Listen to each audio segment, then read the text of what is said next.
when I think about productivity, I think about, I don't know what matters most, how to avoid stress, is this one. This is the one that I feel like so many people suck at. So this goes back to what I said before.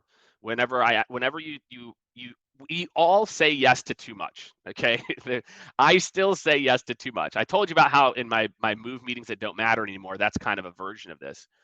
But I'll tell you what I see is a lot of people, and what they think is like, I say yes to everything. Yep. Yep. Because one, you've got FOMO potentially. You're like, oh, I don't want to miss out. If I say no to this thing now, is this going to, nobody's going to want to bring me something in the future, etc. The reality is, I'm telling you this, that the easiest saying to learn is this. And so this is how I learned how to manage up. So I would say, absolutely. So I'll type this in here for you too. Absolutely. More than happy to. This is whenever, like, my boss, I have this and this and this as top priority for this week. What would you like me to move? Boom. That's it. And by learning that phrase over and over and over and over and over again, it's Brandon Jones in our team. He calls it. I think he says yes and. Yep, absolutely. And I have these other things. So what do you want me to move? Because for me, I want to focus on what's a priority. If you, as my leader, you think that this thing isn't a priority, okay, let's have the conversation.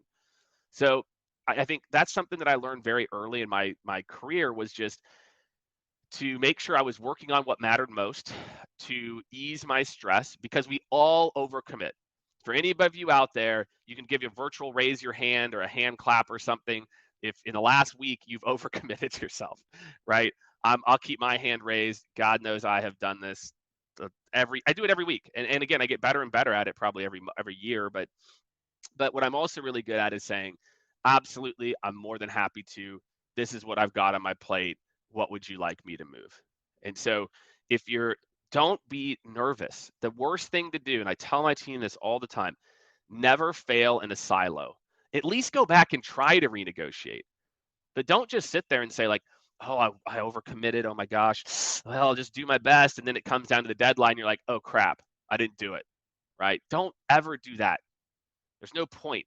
Like, for me, instead, again, if you're mastering your calendar, you know the due dates you've committed because they're in there already, then you can look at what you've got going on a week from now and then go back to that group or someone and say, guys, I won't have time to get to this. I'll tell you another really, like, very real example. We had our extended leadership meeting at the beginning of June.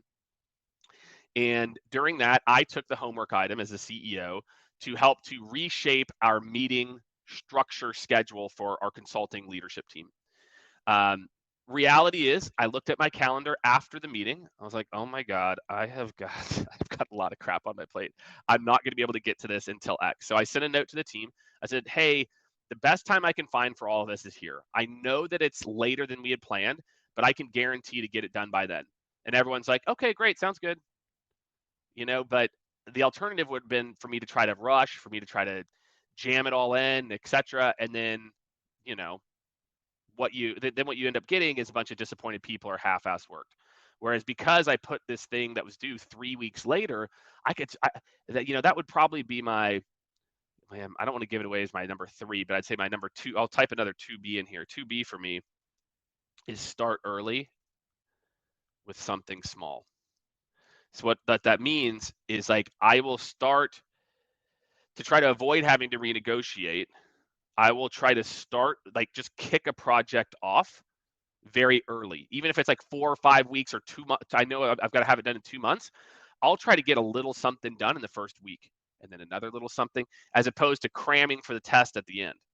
And so I really try to do a good job of, like, avoiding renegotiation by picking realistic timelines. And I start early and I start small. It drives certain people that work with me. It drives them crazy. Well, not crazy. It takes them a while to get used to my working habits, because they're like, Jake, this thing's not due for 3 weeks. Why are we, why are you on my ass about it needing to get done now? It's like, because here's the other thing. If it's due at that point, we've got a big meeting. We need to dress rehearsal it. We need to beat it up. We need to then come back with a version 3 and a version 4. If you're constantly waiting and you don't start early enough, you're going to always put out what you think is A+ work, and it's probably C+ work. No offense.